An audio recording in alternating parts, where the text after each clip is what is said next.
Ma Mission TV, le miroir du monde. Balobanabissou na population.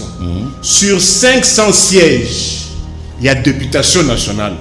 Ba besoin courage, il y a koloba nombre il y a ba candidats ou il ba placaki. Dans mes minutes, pas plus de réponse. Merci. Pour prétendre avoir la majorité à la Soka Zumaloba. Soka il déplace. Mais essaye de regarder la personne. Ah, aussi ici. Non, mais c'est des minutes. Aussi ici. Au moment Maman Chantal, mon tu à la Mouka, ou ton mon tu à SCT. Ndeko Kuna, soi-disant, opposant, soi-disant, FCC, soi-disant, Nine. Mais tous les Congolais, en dehors, n'a pas qu'un de combat pas Maman Chantal, n'a pas qu'un de combat na mon FCC. N'a pas qu'un de combat pas ya mon tu à MLC. Bon. Motema mabe oyo bandeko na biso ba Congolais bazana ngo tozo comprendre te. Bango on dirait groupe moko boyi ekota na Congo pona koya ko piller Congo bango balingaka ba bete lisolo ya Congolais te. Mingi te. Yena vice-ministre Bazali Malamu, bien que moi ba différent que kozala sur oyo toyokaki, mais ezali bongo te. C'est un univers magique. C'est un univers festif. Au moins, dans le monde politique, il fait des rebelles sans essence en sciences politiques. Dans l'univers politique, qui c'est un univers politique? Et je suis abasourdi, estomaqué d'entendre, on dit sur ce plateau que non, on nous combat. Mon frère. Levé, Mbongo, il y a riposte, il y a Covid. Ils allaient gérer la ministre et mon côté. Je pense que Bangomi Balé va gérer Yango. Limite, il y a gestion, il y a coalition FCC cash et c'est commis au comble. Et là, qui c'est qu'ils ont l'incapacité, il y a qu'au souvenir, il y a besoin du peuple. Et là, qui c'est qu'ils ont l'incapacité, il y a qu'au peuple à zone. Merci. Moi, c'est qui ça peuple t'es. Bon, organisme Foutaka Bango Mbongo et Belé, et c'est un patron. Mais même na kati il y a UDPS. Na IDPS, na ministère de la santé, na baninga nyoso ba ibeteni, c'est quelqu'un qui a la un docteur. Oyo bazana posa ya kozwa mosolo wana ba bebi sango ndenge zalaki na likambo ya Ebola business. Oyo etinda ba konzina biso mususu na makala. Les mêmes personnes bato wana basala kango. Donc ba diabolisaka, ba kotia ba ministre en conflit pour bango ba profiter na kati. Asali biso passe na gestion Covid oyo, eza irresponsable. Batu oyo bazali au front en pleine pandémie batu na bazala impayé quelle que soit procédure ya kobimisa mbongo l'air bango babimi na nzela est-ce que oyoki balobi makamsu balobi ke Félix Salom non batamboli balobi tomboli Covid 2023 Rosa Malonda pas ça Covid ya merci d'ailleurs.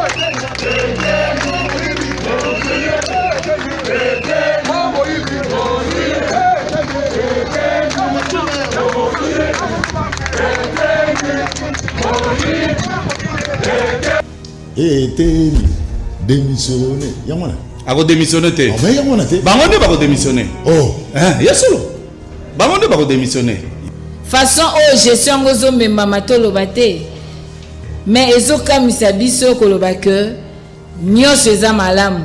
Attendez-vous, comme ça c'est un conseil que je donne. Si Antoine se contente, il y a pas plénir char. Si le président de la République. S'il vous plaît. Oui. Y a-t-il un crime? Y a-t-il un péché en appelant mon président, moi Antoine? Faut te coacher la répondre à ma question. Bon, le problème est ça. Félix Tshisekedi, chef de l'État. Au bazako benga muntu mususu on dirait Amélie Siabololo na monoko na azoko ko prononcer ba kombo na yete. Mais ayeba ke muntu azo konze na mboko ezali Félix Tshisekedi, chef de l'État, béton, bic rouge blindé, moellon. Socio-financière ya population nangalelo et yali wapi. Et yali wapi. Herbino bako bunde la poste. Ngamu Djadjin du peuple, procureur général près le peuple. Bazolinga, va se faire, va attirer attention au peuple, soit disant que Baza du côté du peuple.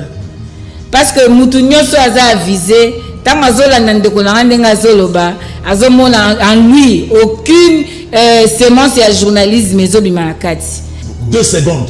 etikali 1269 jours pour na ba mandat ici là. Ma mission TV, le miroir du monde. Alors, pas de panique, ezalaki bongo courant te katanaki, awa na ba installation na biso, ba technicien basali moi lombango yango moni tozo continuer na émission yango tozongi pour to pesa bino canal presse. Batata ba maman bandeko mbote bolimbisa, excuse, bobi ke Kinshasa, to on a deux problèmes, courant na mai. Donc courant eza vraiment un problème na bité ba snel wana, normalement ba snel wana na ba raté soki ba sala ndenge ni ba snel. Pour eso simba na ngote na snel. Donc il faut nous changer ba mandataire wana, hein? Batakash Danika Bea bo changer biso ba mandataire SNEL pour ba osala musala malomate.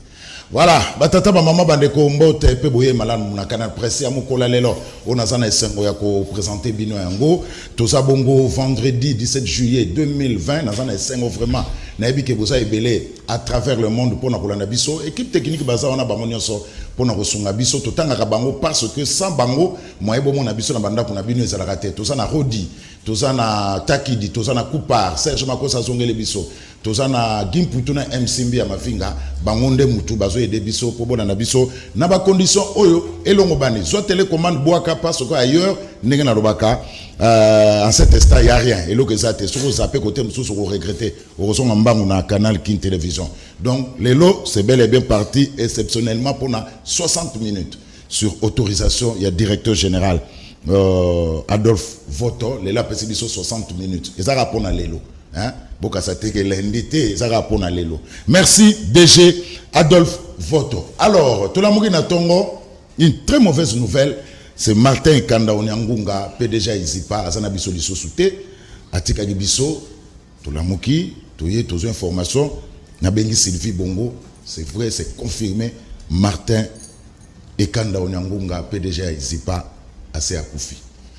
Koufagina Tongo, que son âme repose en paix, Tozo c'est là programme, Yaba Obsèque Naï. Merci Serge Makoso. Mami, il est là, Iafa Akoufité. Rumeur est emballée à Kinshasa que la présentatrice vedette Yakari Bouvarete na Radio-Télévision Nationale Congolaise à Koufi Ezalo Kuta Mami il est là il y a fa Koufi te d'ailleurs tout lelo a so fête anniversaire naï donc ba rumeur wana bolanda yangote Atou Matubwana refuse de démissionner. Le gouverneur ya Congo central malgré azwaki notification à cour constitutionnelle mais a boyi ko démissionner. Aux dernières nouvelles ba scellé bureau na gouvernorat il y a Congo central. Ça ne se passe qu'en République démocratique du Congo où un gouverneur refuse de démissionner après notification il y a cour constitutionnelle. Voilà quelques informations. Mais avant de continuer l'émission, avant de présenter bino, ba invité bandeko batali toza bongo na docteur Moude Willy, asa directeur PSPR na direction générale ya lutte contre la maladie na ministère de la santé. Soki a lelo awa ezali pona bandungu ndungu o ezabongo na ministère de la santé pa wapi on accuse docteur Eteni ministre de la santé na mauvaise gestion na yango tozana docteur Moude Willy pour toyeba pendant 10 à 15 minutes pour toyeba qu'est-ce qui se passe na niveau ya ministère de la santé. Docteur Moude Willy Mbote Ndeko Zulu. Alors baza ko accuser docteur Eteni, ministre de la Santé, il y a IDPS, il y a Danika Bea, qui a géré Mabé. Est-ce que c'est solo Toza Lokuta? Merci Ndeko Zulu pour Naliloba. Namokolo Lelo. Nakolimbo Laboe. Eza Lokuta. Namokuse Eza Lokuta. Eza Lokuta pour Nanini parce que ministre Eteni oyo biso nyoso toyebi na ministère de la santé azali mopayate azali moto asikate azali moto oyo mokili mobimba bayebi même na bikolo mususu bayebi misala oyo ya sala banda que ya komi na ministère de la santé je crois que musala eza kotambola malamu mais banguna ya état de droit bangonde balingi ko bebisa bangonde bazali ko diaboliser mais ezali lokuta monene mais lokuta monene comment expliquer yena vice ministre na Albert Mpeti bazo yokanate pour na likama mbongo ya riposte Bon, likambo ya yena vice-ministre etamboli na ba bitando ike, etamboli pe na ba presse, na ba réseaux sociaux, parfois tolandaka réseaux sociaux mingi te. Yena vice-ministre bazali malamu, bien que moi ba différent que kozala sur oyo toyokaki, mais ezali bongote. Bazali malamu, ba différent ezalaki équivoque ezalaki eza déjà levé. Mbongo ya riposte ya Covid ezali géré na ministre Yemogote. Je pense que bango mibale bazali ko gérer yango. Ah mais vice-ministre yazali ko gérer yango. Il mon sola gérer raté. Te soko tangi na mokanda ya vice-ministre akomaki quelque part que na mémorandum confidentiel na ye akomaki que ya signaka bambongo ya mike. Je crois que souvent ezalaka pona éthique bongo. Donc ceux qui mo konzi azali te ou azali titulaire yo adjoint na ye to intérimaire to vice ministre oko signé o ya ba monta mike monta monene oko zela ozwa avis ya ministre titulaire omoni. Et puis pour la signer bambongo wana avant qu'on signe eza responsabilité monene ministre aza kozwa eza mbongo ya ba partenaire ya bato bazali kotia. Donc il faut yeba mbongo oyo ekosala musala nini ekokende wapi. C'est ça en fait le vrai problème. Mais ce sont les collaborateurs, ba collaborateurs ndé oyo bazana posa ya kozwa mosolo wana ba bebi sango ndenge zalaki na likambo ya Ebola business oyo etinda ba konzi na biso mususu na makala. Les mêmes personnes bato wana basala kango. Donc ba diabolisaka ba kotia ba ministre en conflit pour bango ba profiter na kati. Donc bosolo ezali yango wana toyebi ndeko Zulu bato wana ata tango ngana za koloba boye bazo mona nga bayebi nazo belela bandoki wana bayebi eloko bango balukaka tango so ba collaborateur zo sala vision na banani ba collaborateur mais collaborateur à liboso na ko bomba teza directeur à cabinet ya ba ministre ye mutako tia pont entre ministre na vice ministre ye mo kambi administration directeur cabinet ya docteur Eteni. Ah oui ye mutako tia mobulu. Non mais ceux qui mobulu za na kata cabinet bagolo banani parce que ba politicien bango ba ministre bazali kotambola ko gérer politique mais yo muto ko gérer quotidien ya cabinet mais ceux qui okokité oyebité luka batu oyo bazali ya makasi bako sunga yo ou soit ceux qui yo ozo solola ozo kota na mozindo okomi ko liana batu oyo banguna ya mokonzi na yo olingi nini bako piéger yo. Mais docteur Moudé yo zo baki a gérer bien bon à riposte. Mais comment expliquer bateau bazo sala na riposte on équipe à riposte on a 4 mois 5 mois impayé. Personnellement na kutanaki na bango bazo lela ndeko Zulu tozo futa maté mais yo ye ozolo baki non docteur Eteni azo gérer malam mais bateau na baza lela. Oui que bazo futa maté c'est ça la réalité. Oui ndeko Zulu docteur Eteni c'est un bourgeois. Oh nyoso bazolo bana c'est un bourgeois bateau bayebi azali mwana oyo abotami na famille oyo esengeli bato bayebi papa na ye asala quand même na époque ya fait Mobutu azali parvenu te atangi pe na ndenge ya bosolo asali ba étude mususu oya biso ya ba spécialisation à santé publique consort na mboka mindele na États-Unis asali mosala na ye na USAID na ba organisme international gérer mbombe belé ya mindele a travaillé kutu na kati ya na bamboka oto benga ka ba zone rouge ba zone en conflit ya ba bitumba pona ko sunga santé ya ba communauté wana. Donc bato ba travailler na ba zone wana rouge ba organisme futaka bango mbongo ebele Eteni c'est un patron mais bato ba yebi amote même na kati ya UDPS na ministère de la santé na baninga nyoso ba yebi Eteni c'est quelqu'un qui a l'argent. Asa docteur d'après ni sous ça ko gérer ministère de la santé te wana bakosi azako gérer yango na ndenge ya malamu biso ngana koyebisa yo. Moi j'ai été pendant 5 ans conseiller à ministre, conseiller médical na cabinet wana ya ministère de la santé na travaillé na époque ya ministre Bongeli Kashongwe na Makwenge mutasala programme ya gouvernement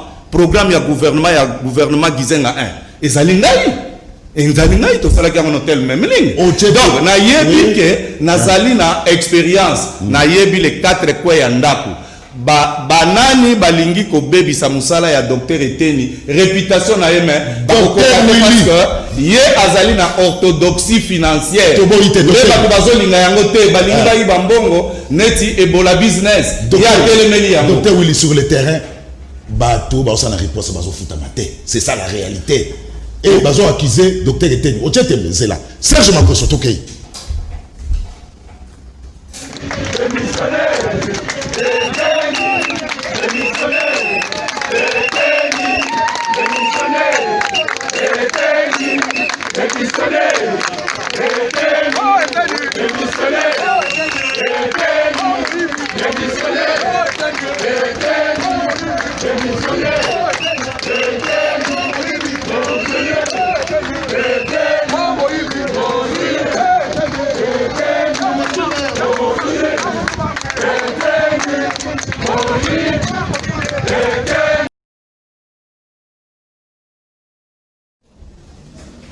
et démissionné yamona ako démissionner te on va yamona te bango nde bako démissionner oh hein yasolo bango nde bako démissionner était na ko démissionner pour nani mais depuis début à malade depuis que Eteni azali toujours accusé ou azali accusé te mai ninga na pamba te wana banguna oyo balenge bazwa poste ya ministère ya santé mais tika moninga sala nanu yo zela tour na yo zela ngala na yo kozala précédé ezali batu oyo pe bazomona ke na Eteni alingi e bizaleli na bango ya mabete malversation financière na bango batu oyo ba instituer réseau mafieux na ministère ya santé Eteni aza ko bundana bango nde bango batu bakomi ko monter ba syndicaliste ko monter ba jeune médecin image oyo bilili oyo je crois ezali bilili ya ba jeune médecin ba jeune confrère ba bililo Serge Makoso auto chasiko ben oui ezali ba kozongela ngo we to kozongela ezali ba jeune confrère oyo baza ko réclamer ba prime na bango bazali nanu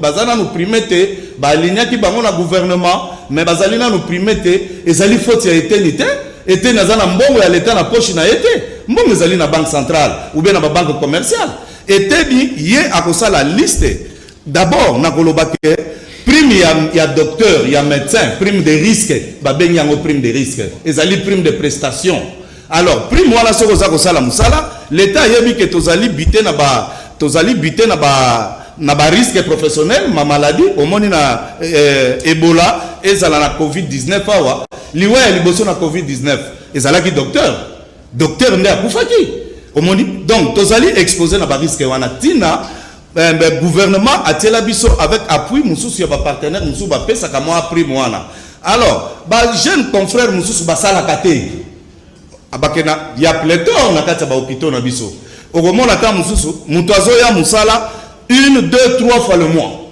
mais azo exiger prime papa atayo moko ndeko zulu docteur elamba ya pembe yo ke nekotelema na balabala bongo tozana ba syndicat bazokoka komona na te kobima te bazotindika bango na impulsion ya ba collaborateur ya docteur Eteni donc bazali ko monter ba scénario wana pour que docteur Eteni pe sa remous sociaux alongwa akolongwa te ezali lokuta parce que mbongo ya ba prime ya ba médecin ezali ministère fonction publique eza d'abord engagement ya secrétaire général muto ayebi ko salaka ye muto alignaka ezali Eteni te Eteni ko agir na rapport au secrétaire général a kosala et problème mususu ezali nini bango balingi en fait Eteni alingi ba recommander te c'est ça c'est un homme intègre azamutu ya principe il est en train de lutter contre ba anti-valeur batu bakoya ata yo ndeko zulo koyo lobi docteur Mude toyebani zwelanga ileki oyo asilisi kelasi tiaye azwa prime mais mutu asalaka te ntango mosusu aza na numéro ya ordre de médecin ta prêta serment te mais kombo ezali na kati ntango mosusu asalaka na organisme mosusu asalaka na l'état te mais azobénéficie na prime wana alors bato wana nyonso barekomande okomona même ezala bamembre ya gouvernement ezala nani okomona bakotia baliste batindi Eteni alobi moto akokota bacritère oyo todefinisaki yango wana alors bato balingi bacritère wana te balingi bakende na sasa magui yango Eteni atelemeli yango alors nakozongela susu mpona cité par là oui nakozongela mpona likambo ya mbongo ya riposte c'est ça mais mbongo ya riposte eza na ministère ya santé mpenza te soki magui ezali malversation financière bokende na baministère mosusu Ministère intérieur azwa kambongo ya riposte azwa kayango ministère ya communication oyo ya bino bozwa kambongo ya riposte donc lutte ya riposte on a kofuta ben mosala wana bon ok audite que ne peut na ba ministère wana mususu batala mais na santé ba ko telo côté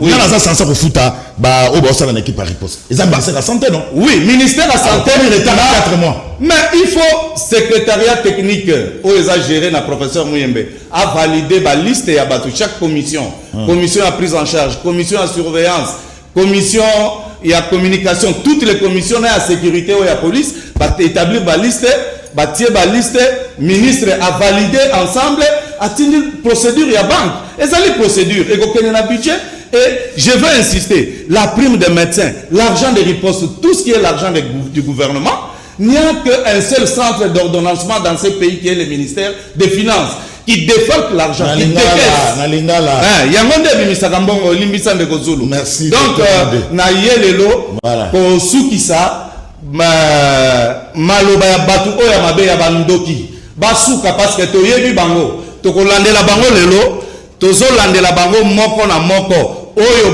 bakoluka basala pona eteni bakolonga te parce que azali un homme intègre un homme averti ayebi musala na ye mais ba collaborateur mususu sese bazotia ye na bazotia bazoluka ba mema azala neti ba corbière na ye mais bakozala ba corbière na ye te biso tozali toko défendre ye toko lakisa musala sikoyo musala o esengeli ko sala na ministère de la santé toza une expérience il y a plus de 20 ans na ministère de la santé to leki na bisika nyonso mais banguna wana toko telemela bango eteni c'est un bon ministre alobaka te azali neti sango jalelo jalelo ko mais soki mutaza na musala ya malamu faut to kumisa ye merci to soutenir ye docteur merci Moude Willy directeur et expert la direction générale de la lutte contre la maladie dans le ministère de la santé merci Ndeko ça docteur Eteni Mbote n'a pas rendu aux merci mais obosani kulutu lucien déjà sona somoni musala salaki merci to sili soir pour la riposte à covid merci docteur Willy merci to kutani balasima alors to songa to kota siko na débat na biso Tani Kabeya IDPS Mbote Ndeko Zulu machine politique oui IDPS machine politique voilà maman Chantal Moboni la muka joué gagne lundi 13 juillet très content décidé maman Chantal Moboni décidé mais la muka joué gagne la muka mais identité nga décidé la plateforme décidé mais la muka joué gagne merci beaucoup merci mbote na baimboka mbote na baibanso ba utikola biso na ebité soki tokozwa pe mangonga koloba muke concernant makambo de koloba po eza makambo ko sa pe passe na moto Moudjahidine prédicateur national Nico Faye du peuple. Totégaï na combien de jours? Merci beaucoup. 2 secondes. Et tu as 1269 jours pour le mandat ici là. Tu as commis 441 jours au-delà de 100 jours à chef de l'État et tu as 131 jours depuis que Bokono y a Covid et quota officiellement la Congo. Merci.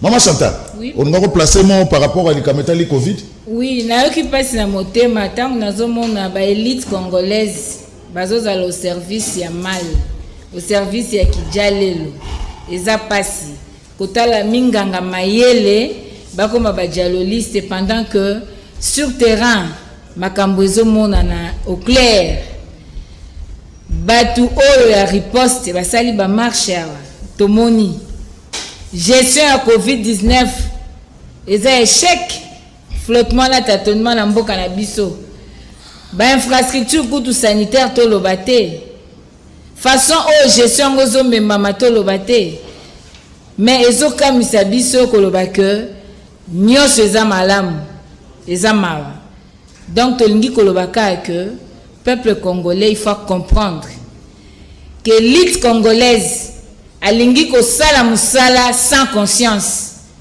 élite congolaise a bosani ba valeur oyo il faut défendre o ayekolaki na etelo moto nyonso akomi kaka politicien ya kosala kaka kijalelo ya koloba kaka oyo ezali koadore batu mais toyebi que ministère de la santé asali biso pasi na gestion covid oyo eza irresponsable batu oyo bazali au front en plein pandémie batu wana bazala impayé quelle que soit procédure ya kobimisa mbongo tomonaki ba procédure d'urgence na ba procès à 100 jours jusqu'à aller toucher ba réserve d'échange à banque mais pour la kofuta personnel soignant il y a pandémie otolingi to endiguer. Est-ce qu'il faut ça à 3-4 mois? Ça, c'est de l'insouciance sociale. Merci, Maman Chantal. Merci beaucoup. 32 ans, il y a Règne, il y a Maréchal, Mobutu, 4 ans. Il y a Règne, il y a Mousé, Laurent Désiré Kabila, 18 ans. Il y a Règne, il y a Joseph Kabila Kabangé, 2 ans déjà. Il y a Règne, il y a Félix Antoine. Tout le monde sait ce qu'il dit. Tant on est le peuple congolais à retrouver sourire naïe. Yango Torobeta Nakati, il y a émission Yalelo, Dani Kabeya, UDPS, machine à politique. 2 ans RN Yafachi, Milelo na Milelo, sourire, que c'est que ce sont en monoko ya Congolais. Wapi le peuple d'abord. Merci Ndeko Gilles. Merci na bandeko nyonso tozali na bango likolo ya plateau. Merci na invitation na yo. PSP mbote na balandi nyonso esika nyonso bazali ba Congolais oyo mabomo na biso eza ya kotoboka malgré qu'il en fengi oyo toche likolo ya kingo mais zaleza makasi ekoboma biso pete zambo azali likolo akosunga biso. Merci na mutuna na yo na lumbangu na yebike na gestion ya mboka. Depuis Félix Tshisekedi a commis le pouvoir, a la volonté de kosalisa ba Congolais. Pe ya kotambusa mboka oyo na lolenge esengeli. Mais bandoki batu oyo ya motema mabe oyo balokaka na butu na moi bayaka komi bimisa lokola ba Congolais. Puisque ndeko Zulu ezala eloko moko ezo sala ngai passe. Plateau. Quel que soit, au moins Maman Chantal, mon tu à la mouka, ou ton tu as cité. Ndekokuna, soi-disant, opposant, soi-disant, FCC, soi-disant, Nain. Mais tous les Congolais, en dehors, n'a pas qu'un de pas Maman Chantal, n'a pas qu'un de na mon FCC, n'a pas qu'un de pas ya mon tu à MLC. Bon, mon thème mabe oyo bande ko na biso ba Congolais bazana ngo tozo comprendre te. Okomona muntu na tongo na bureau na veste avandi po bana système ya kovanda bo mais na butu soki kenda kolala na kati ya banguma toyebaka te. Ndeko Félix aye Congolais alobi non tosangana to signer coalition po totambusa mboka puisque ata lelo l'air bande ko na biso ya lamuka balobaka ke il fallait toujours pouvoir. Bakokaki koza la majorité te na kati ya parlement. Et l'on peut saluer que pas signer coalition entre Félix Tshisekedi ou to cash na FCC zalaki pour na équilibrer parlement de façon que est-ce que mon tu FCC a quoi kozala mon tu ya cash pe azala. Mais bandeko oyo Félix Tshisekedi a une bonne foi. Bango, on dirait groupe moko boy et kota na Congo, pona koya ko piller Congo, bango balingaka ba bete li solo ya Congolais te.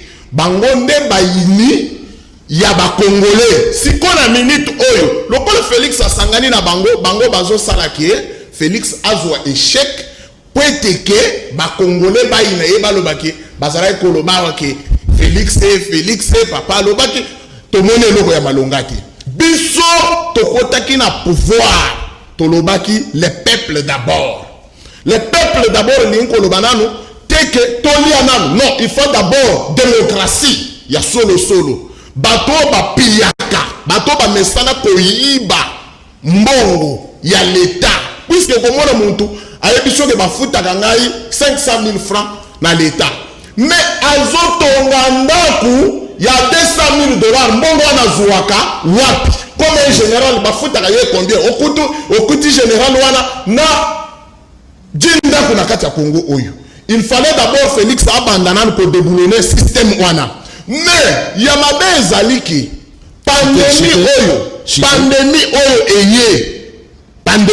eye eye ko bouleverser makambo ebele. Wana comme ça. Bandeko na ngai oyo bazali konyokoma mpona social ya ndenge bazali kolia te bayeba te ke Félix alali pongi puisque mboka ezali ndenge ezali boye non Félix azali kotambola azolala pongi te de façon que tolamusa toujours mboka likambo oyo esila tala ndeko Zulu Chité azochite tala eloko moko esepelisi ngai lero tolobaka ke Congo toza kaka nzela moko tala bandeko na ngai ya lamuka lero bango babimi na nzela est-ce que oyoki balobi makambo balobi ke Félix alo non batamboli balobi tomboyi Covid 2023 Rosa Malonda pas Covid ya merci Dani. Faut comprendre Merci Dani. C'est quoi biso ba kotambola na initiative po yelo ke tozaka ka ba congolais mais soki otali ba linia ba congolais ba kobeta ta lisolo te ba tokosala bo basale le merci Dani Kabea IDPS machine politique pardon.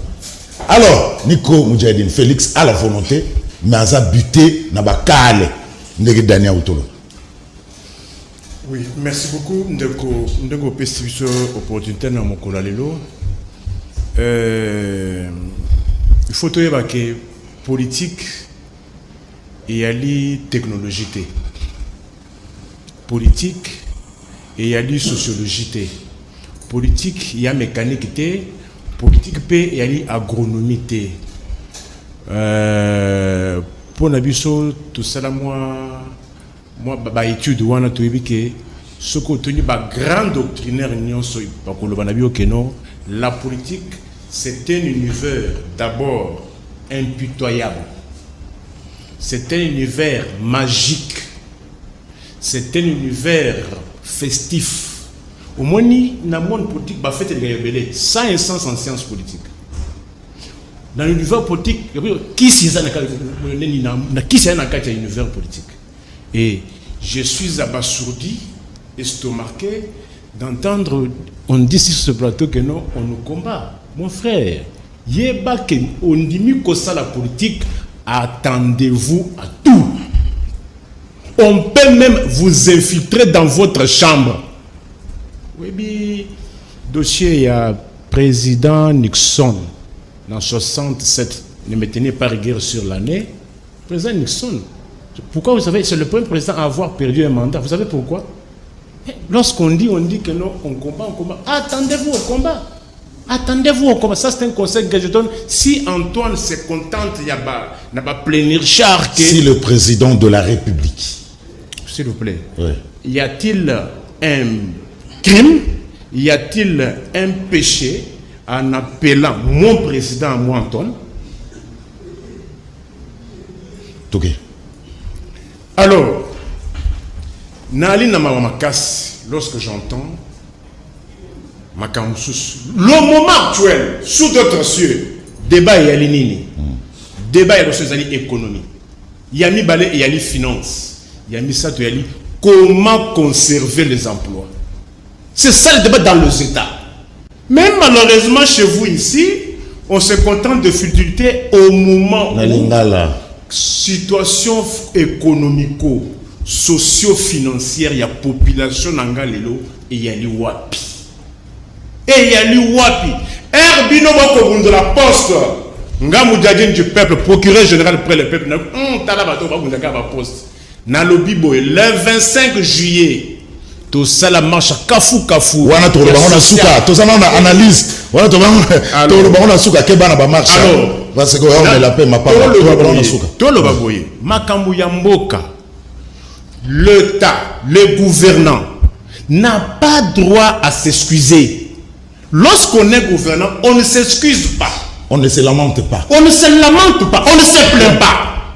Si l'État manque à donner des solutions à son peuple, nani mususu. Ce qui l'État zangi moyen que ça de sa population naie, nani mususu. Nani mususu. Au moins ngabo yeyono ozawana olamuki na tongo mwana lelio papa lipa. Nana ngote, tu es quel genre de parent? Tu es quel genre de parent? Nana lobi boye. En plus na ka nzembo wana que non la mouka caché, même si on ne devrait pas avoir la majorité. Non, Il ne faut pas se limiter à la cause. Il faut que kende musika kotuna kendo bozangi majorité pona nini. Na mboka oyo na zonga la kayelo kona oyebi batu boni bakufi awo na mboka oyo likolo ya lukuta machine à voler transition de 6 mois sans Kabila machine à tricher ces temps-là qui a préparé les élections et pour être élégant na minute na ngai bandeko o ba ko se lamenter baloba na biso na population sur 500 sièges il y a députation nationale ba besoin courage il y a koloba nombre il y a ba candidat oyo ba plasaki dans mes minutes pas plus une réponse Merci. pour prétendre avoir la majorité à la Soka Zumaloba. Soka il dépasse. Mais essaye de regarder la personne. Ah, t'es aussi ici. Non, mais c'était aussi ici. Voilà, maman Chantal. Koseka na monoka congolais et kozonga mukoloni. Po ezaka kolela na kolela. Merci de Kozulu. Koseka na monoka congolais kozonga mukolo bako proclamer muto ya votaki. Muto ya kendaka na ina poni. Ce qui va proclamer congolais koseka. Pe koseka ya congolais ekosala ke muto ana za la redevable pas ya congolais. Nde ya kobunda pour le bien-être de ce peuple. Martin Fayulu abosani le passé total à venir. De Rogil na le baté na talanga ko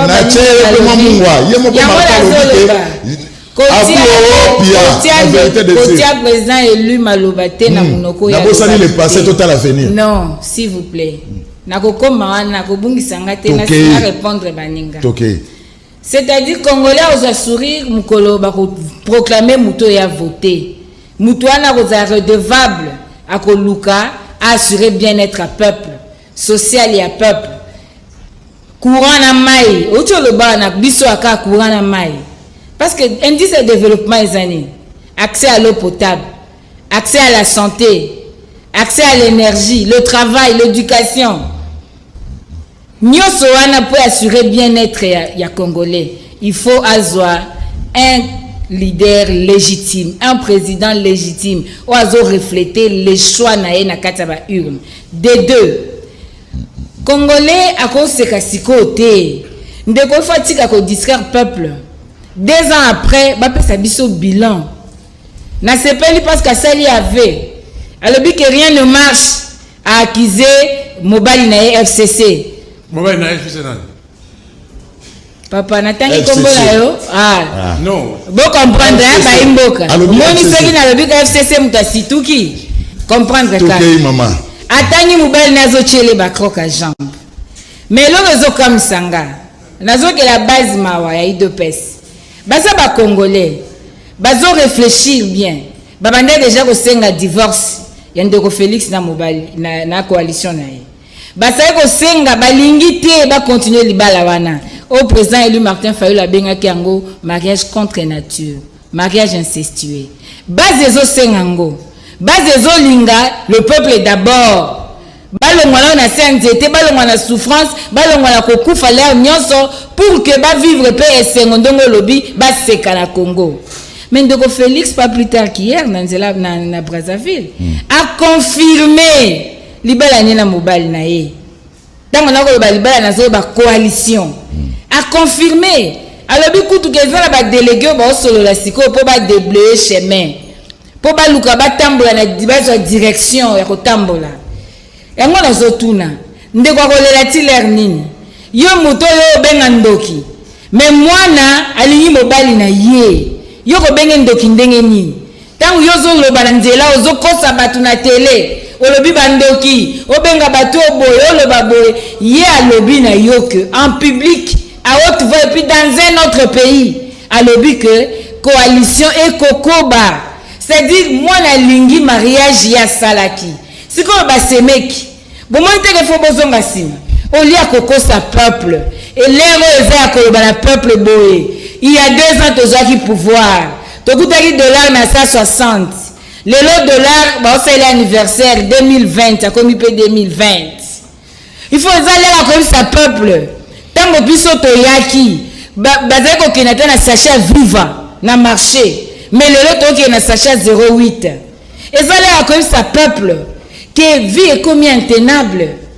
touti kovivre awa mpe tokovivre kaka na kati ya bacovid yango souffrance peuple azomona s'il vous plaît botika kokosa peuple bamosusu mpe te koprofite olobi marche ya sociale marche ya distraction il faut kopesa biso identité na bino peuple ayeba bino social ya peuple eza nango kaka conséquence ya leadership responsable mais sikoyo oyo biso tozobika nazoshite ndeko mpona kotalisa na bayimboka ke limite ya gestion ya coalition FCC cash ese commis au comble et la kisi keza na incapacité ya ko subvenir na besoin ya peuple et la kisi keza na incapacité ya ko pesa peuple au peuple azoli moi c'est qui sa peuple te d'où esengeli ba démissionner esengeli tozonga na ba réforme esengeli tokene na ba élection anticipée pour to sauver mboka. Merci Dani Kabea bino bozo ganga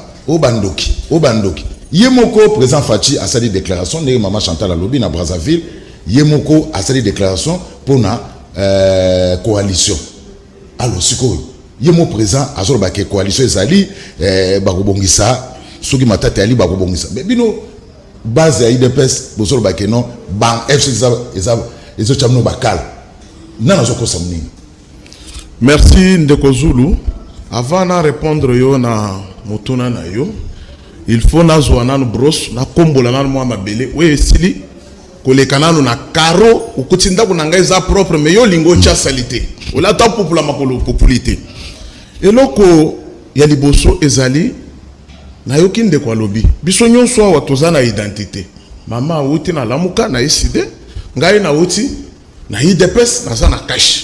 Mendeko azala ngambu nini faut un journaliste faut oyebisaka biso identité ya mutu lero tozo sala débat aza journaliste aza journaliste merci bino ba journaliste boyaka na makelele bolinga komi sala ba opposant na plateau bolobaka mingi mais l'air bozwaka peuple a voté bino tomoni bino maloba wana esali nini esili ndenge ba mususu lelo balobaki soki tokei kuna boy tomoni eloko ya malonga te muntu awela kaka intérêt na ye atande to loba likolo plateau boy muntu akoya ondire muntu ana souci ya peuple mais eloko mususu ngala lobaka tokende nanu to senga ba pasteur ou to sala ba prière na ba bureau oyo soki ba voter muntu lelo balobi o comme ministre tokende na ko telemisa ba kitu wana to populango to sopelango ba mai ya bunzambe ou to ezaki puisque komona muntu ndenga ta tozolo baboy ba lelo ministre ondire au gonflé comme le bembembela ki mayebela ni songa na question nazo songa na question na ndeko Gilles Félix alobi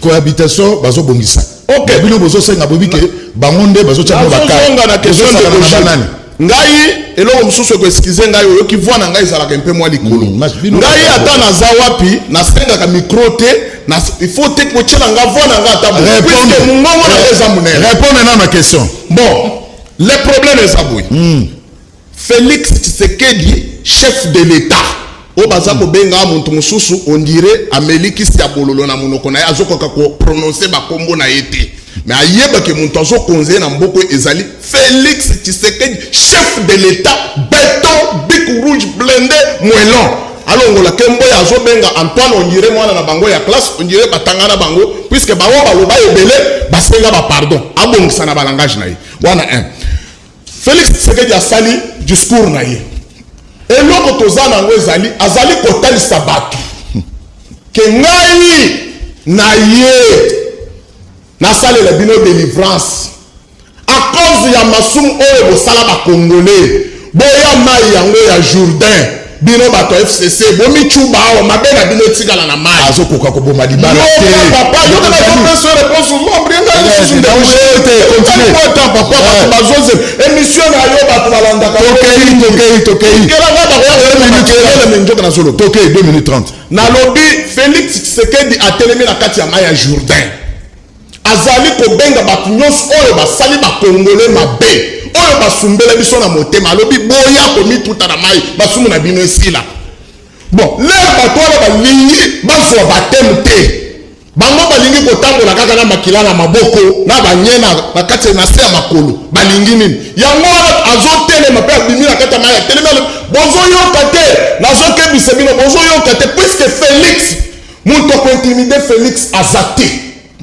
Félix biso peuple nde topesi ye confiance omoni mpona koyebaki biso nde tovotaki Félix omonaki d'abord na nzela ndenge tozalaki mpona koyebisa yo ke motu nyonso oyo azali kozwa charge uto kolingaki peuple anyokwama peuple amona pasi peuple aumela na nzala mokolo tokolobaki eza yo nde ndoki yo nde satana tokotumba yo na moto moko ya kosakana te yango wana Félix alobi boye bato wana telema bayoki mwa makelele mwa vibration ale bozonga kuna bolingi nini bolingi tokende nzela moko botosa baprincipe lelo bakomi kose plaindre bato moko bazalaki baintouchable bazalaki so bakangi yo bakei na nzela moko nengene yo murudi huko lelo esili oso yoki na temps Félix azwi pouvoir oso yoki bakei na moto na nzela ok nalobi ngandi mwanjai te biso toyebi makambo wana te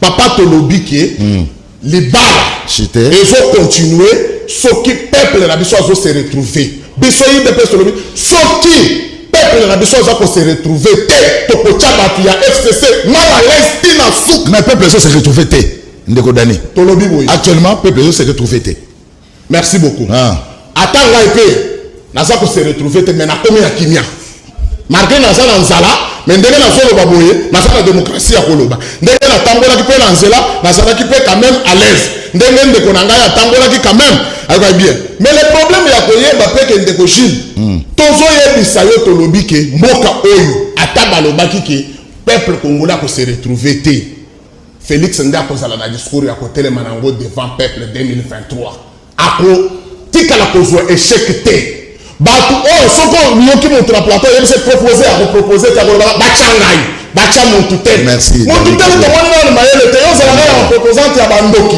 oyaka nango batya yo koma président ya peuple oza président ya ndako na yo na ya mbe na ya province na yo merci Dani Kabea alors Moudjahidine ce qui bloque la République et la coalition FCC cache parce que rien ne va Moudjahidine faux et archi faux. Vous savez, dans le Zota, lorsqu'on manque de ce que n'a pas gestion, ceux qui aux angles au sala, vous vous en prenez aux futilités. Même ma question demeure sans réponse. N'a pas minute nangai, n'a pas ça va pesa nangai yano, n'a eu qui a voté. Bah depuis que non, n'a pas sa identité. Première identité, je suis analyste politique. Deuxième identité, ma carte est là. Tangela bana. INPC. Journaliste Mbikai Odia. Voilà. Au moins une vraie identité. Est-ce que les lots na Congo awa ngana cause la fière cause na biloko bobengi parti. Est-ce parti politique mais na Congo. Le kuta na le kuta. Machine à voler. Na tête. Bah ça la réponse terre. Machine à voler, machine à tricher. Transition de 6 mois sans Kabila. To konyu wapi. Mutuna izaki ke baloba majorité assemblée. Baloba siège il y a 500. Pas seulement courage non. Sur 500 sièges, nous le parti, soi-disant responsable, nous avions aligné autant de cas. Voici le débat. Le débat au moins est-ce que vous sentez au moins tout le monde doit vivre la population tout le monde comment quel est le sens de la politique ce qui social réalité sens la politique est mini. Monsieur le procureur général prend le peuple. Ah, on a des gemmes. 2 mois d'impayement. Bato 7e ex-régie des voies maritimes. Babenga lui balobi na régie des voies maritimes 28 mois d'impayement. Bato coup construit babenga balobi kuna 18 mois d'impayement. Namiba balobi 88 mois d'impayement. SNCC balobi 102 mois d'impayement. Du peuple, prédicateur national, la politique n'a de sens que ce qui social est allé. Ce qui social est politique, il y a un sens. Mais qui bloque la situation? Il y a mis balé, il y a un régime à Kubenga. Naebi musicien moko héritier Wantanabe. Babenga. Babenga. Naropa mola. Fourgo et Baluka. Naropa mola. Ndoko tunda kasede. Alibi yeme ya benga kiti. Yeme wango nani? Asuki wapi? Azali ana bolo côté asuki wapi ana bolo côté démission ya bolo côté démission et yali bolo côté Musalesi on l'a commissionnaire Logolanga Dani. démarche des amis balé sanction administrative na sanction pénale ce qui est infraction yali il y a sanction pénale mais on a vu Tunda Yaka Sende arrêtez. Mais par quel mécanisme une infraction, il y a faux et usage de faux, par quel mécanisme il s'est retrouvé en liberté? À combien la liberté il y avait infraction, puis il y avait flagrance, procès et l'anda quitté. Qu'est-ce que nous voulons? Ça c'est du Makanda Kaboubi, c'est déjà révolu. Il faut qu'il y en ait. Voici le programme de l'État. Dans le secteur il y a social. Voici ce que nous comptons faire. Dans le secteur économique, voici ce que nous comptons faire. Ce que nous avons fait et ce que nous comptons faire. Dans un pays où tout est par terre, en deçà même de la profondeur. Mais est-ce que n'a pas cause à la fière? Comme ça, on doit aider en temps de temps. Parce que le fait à Koganga Boye, on est dans les bons. À Kota Nabanzela Awa. À Kota Nabanzela Awa. Maï O Balobaki Keno, au foot à 2 mois. Et pas d'anga, facture yamé et 103 000 francs. Merci. Maman Chantal, tout ça dernier tour à table. Dans tout ça, quelle est la solution? Parce que rien ne va. Au vu, il y a ma surtout au vivre dans la République démocratique du Congo, moi et toi numéro à Ouezate, rien ne va. Quelle est la solution, Maman Chantal? Oui, na olobana nous sommes moni batu ba olobaba na pouvoir, mais là on se basa en balabala, c'est le pouvoir est ailleurs. Et lobaki mama bazaiba. Ce qui n'a kanisi de Gomedal Kankulongo. Devant parquet, tribunal à Gombe, Moukola procès papa Mukuna, alobi, le pouvoir est ailleurs. N'a rappelé Kaka. Na parlement, na landine de Augustin Kabouya, alobi, il y a des députés nommés. Na ke Moussika, na landine déclaration IDPS, alobi, c'est la majorité fabriquée. Donc, vérité des urnes, ils ont la quintessence d'Angonios. Le président élu Martin Fayoulou, en tant que chrétien, tant que Mutuna, quel est le prix à réconciliation? Il y a un Félix Tshisekedi à l'objet, en tant que chrétien, je n'ai pas de rancœur, j'ai pardonné. Mais ça demande à celui qui a causé du tort de reconnaître qu'il a mal fait et de se repentir.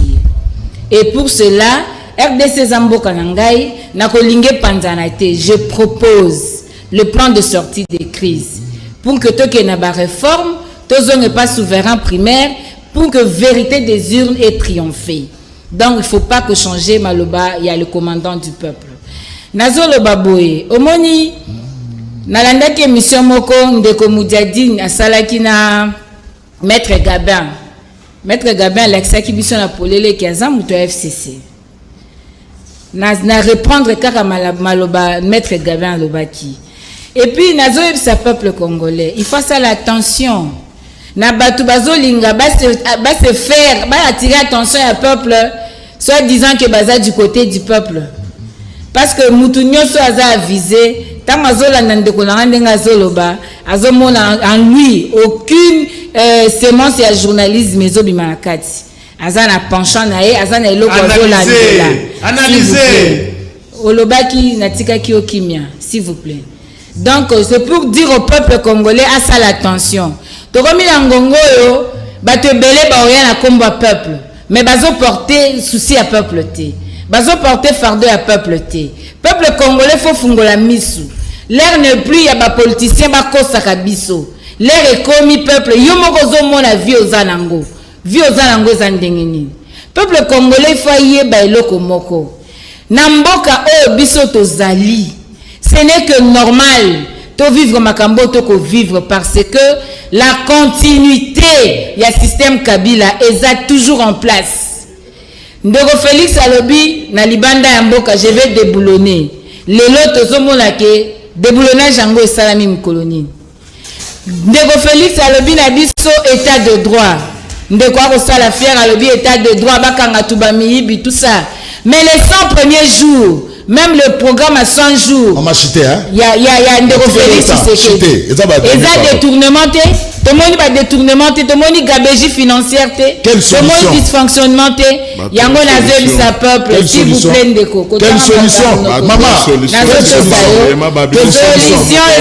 c'est normal, au capacité pour la capacité à la bino. Solution est abouée. Coalition FCC cache que vous avez payé en otage. Et ça deal privé. Peuple congolais, il faut oser la vigilance, il faut téléma. Merci. Il faut protéger la souveraineté. Nous devons récupérer notre souveraineté. Merci. Donc, il faut que ménage et tambusamboka, tozo souffrir parce que nous devons dire non, nous devons nous engager dans le combat et la souveraineté. Merci. Dani Kabea. Okay. Trop d'excuses, trop de lamentation. Le peuple d'abord et son monde en a été. Merci. 1 minute 30. Merci Ndeko Zulu. Oui. Nakoyebisa Maman Chantal nakotala lolenge balobelaka baza bato bako diriger peuple ata mokolo moko te na mboka oyo bakotika la pe kozwa ata mokolo moko te po soki totali na plateforme ya Lamuka ezaka ka muntu moko o azalaka na haine na kati na ye parmi bato o bazalaka na kati ya Lamuka ezaka président na ye. C'est normal. Pour le pouvoir, c'est normal. Mais il y a le but qui est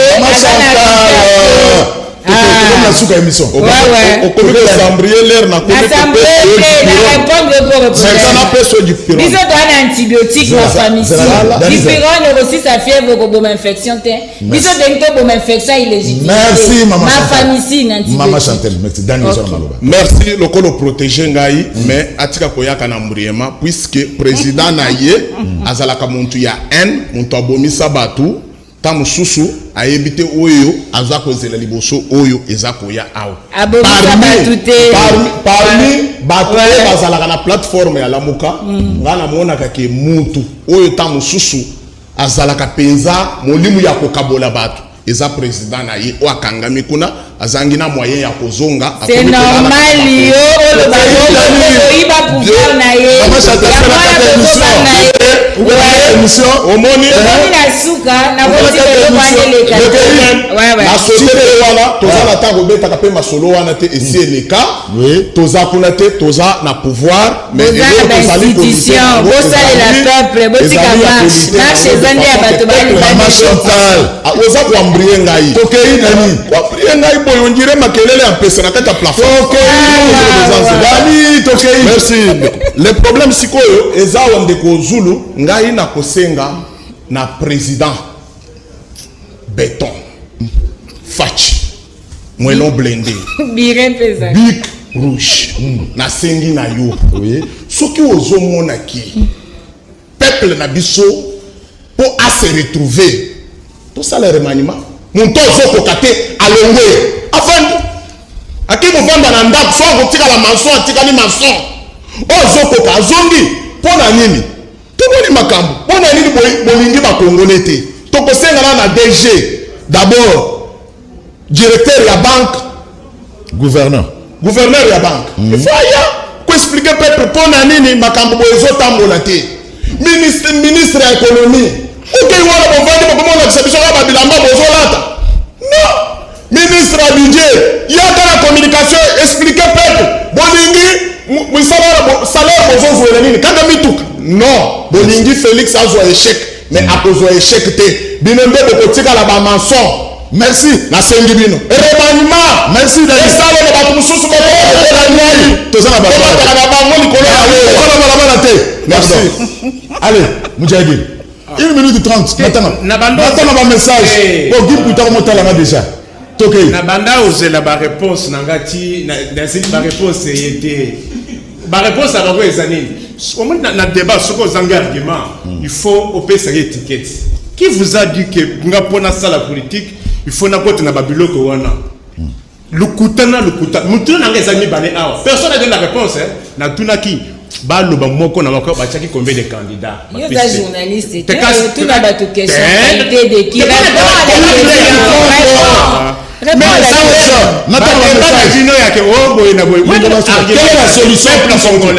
peuple congolais et tikali 1269 jours pour na mandat ici là élection 4 Moutoye la binote ba masolo. L'heure n'est plus au masolo.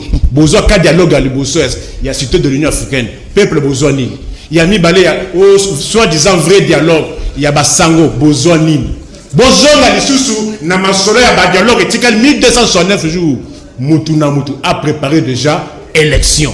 Il y a mis balé. Chité. J'ai demandé la marche auprès du gouverneur. Pour le 25 juillet. Moudjadjine du peuple. Parce qu'à un moment, Oyo, Nzala Eleki, transport et comme il passe, Moutolonga, il peine à comme victoire a dépensé 3000 francs. Moutolonga, victoire a comme Kingassan a dépensé 5000 francs. Mais Bino Bovandi, Bolo Babadiabo, Senga Badialog, oh, Nini, oh, il y a pas poste. Moment Oyo, et ça, moment, il y a social. Peuple, marche on est à Pouanine, du 25 juillet, samedi, to longaron point victoire, to commis na gouvernorat, to tiki memo, to ken na ministère de l'économie, to tiki memo. Pour na nini, t'as dollar de 2100 francs. Oui, tout le monde augmentation, il y a prix, augmentation à l'électricité, phénomène de mi-terrain, hausse à taux d'échange, hausse à prix à unité, un paiement de salaire. Itinéraire officiel et yébanité. Yo oboya marche aboyo. Merci Moudjahidine. Merci Moudjahidine. Ba message. PPRD Benimboka, la plupart des membres de la FCC balingi politique, il y a pot de banane, il y a PPRD T. Totika baninga basala, merci. La RDC a des partis politiques avec tendance nationale, alimentaire et tribale. 1. National, PPRD, MLC, FDC, UNC et R. 2. Tribal, Palou et IDPS. Alfred Nangaliema. Canal Presse, bonjour. Polémique et Zatende Kozulu. Canal Presse, c'est top de top. Professionnalisme et Vanda. Braza, Kakamasole à Canal Presse, Boulembate, Paul Etienne Pangi. Alors, mbote na ba téléspectateur rebelle à Brazzaville. Nebi ke bote la biso makase na Brazzaville. Un jour galé sur Covid et Sili. Tourbe tout équipe à Canal Presse et tout na Brazzaville. Voilà, Ndeko Zulu docteur Oyo Obengi ayeko luka poste na ministère de la santé Tokolanda été. Aza déjà directeur et expert. Et bongo poste ni soir luka ndeko nangai. Ah, Ndeko Zulu yebisa kolabo ya eteni atika kobeta monoko pamba po na magui ya chef nae eteni. Ndeko Zulu, nous regrettons vraiment les mensonges de ces médecins. Mais Ndeko Zulu, gouverneur Gentili a solola na gouvernement ba pesa ye makoki pona kolongola batu misusu bazali ko faire partie na kinbope topé insécurité na hygiène ya mboka. Monsieur Bosco Ngadi Kassavubu. Ndeko Zulu, biso na secrétariat général et affaires coutumières 2 ans 5 mois ata prime to zwakate. Tunena biso mama ministre à fonction publique akofuta biso ndola nini a éviter que biso pe tozana droit à vie. Vincent Deveau Vele depuis Londres. Oh, merci. Parce que nous avons en direct sur YouTube. Ndeko Zulu, docteur Alobi Bosolote Atika Kokotela, docteur Mouyembe. Voilà. Ndeko Zulu, Moutouaï Depes, Azolota, Baboumi RDC, $2000, passe l'équipe, Papi na Lemba. Yoki, Danikabe. Papi Toussama de Pimbanza Lemba. Ndeko Zulu, Tunela Ngai Niko Fai. Pona Nini, Afundaka, Senko Nabasango, partout à l'Ekaka. Cardinal Mbongo a salaye nini. Ndeko Zulu, base ya conflit à FCC na cash ezali sur les intérêts privés et non à la population. Rosie Luambo. Ndeko Zulu, je suis professeur. Depuis qu'on nous a promis qu'on va nous payer au mois de juillet, sans suite, l'Obela Bisso. Congo, toujours ma salaire. Ndeko Zulu, Moudjahidine Aebisa Bisso, Bajou, Moudjahidine Aebisa Bisso, Bajou, Ochibala, Sala na primature. Et avec quel bilan? Maman Chantal Atika politique, il y a haine. Faïlou Akoma Koluka Moussala et pas à Fachi, Nantela et dialogue. Titine Tumba, na Matete. Voilà, il y a Souka. Et Sili, hein? Et Sili. Ndeko Zulu, c'est M. Didier Abandal. Ngobila Atiki, avenue Bongolo, na été à délabrement très avancé. Pourquoi Moussala Nini vraiment à Zosala na Kinshasa, Yasuka Ndeko Zulu, émission Nabino, ils allaient la seule émission Batebele Balandaka. Yebisa, défenseur, ya ministère, ya ministre de la Santé, Atika Bouzoba, P qui fanatisme. Serge Makoso, Gimputu, émission Sidi. Merci. Merci Nabino, Ndeko Zalake Bele, Yakolanda Biso à travers le monde. Canal Presse, ya Mokola Lelo, et comme Nasuka, rediffusion 21h30, na Canal Kin Pe Bokolanda. Sur TNT, 18h, 23h, na Kinactu, et puis Bolandi Bisso à travers le monde. Alors, dimanche, 13h15, en direct sur Canal Kin, Laurent Fabrice Balsomi na tranche musica akoyamba bongo Sam Chitu Che Guevara. Merci na poudre de chasse, merci na solidarité inga na commune Bandalungwa ya lycée Kofo Papa le 23. Botika la malam. Ma mission TV, le miroir du monde.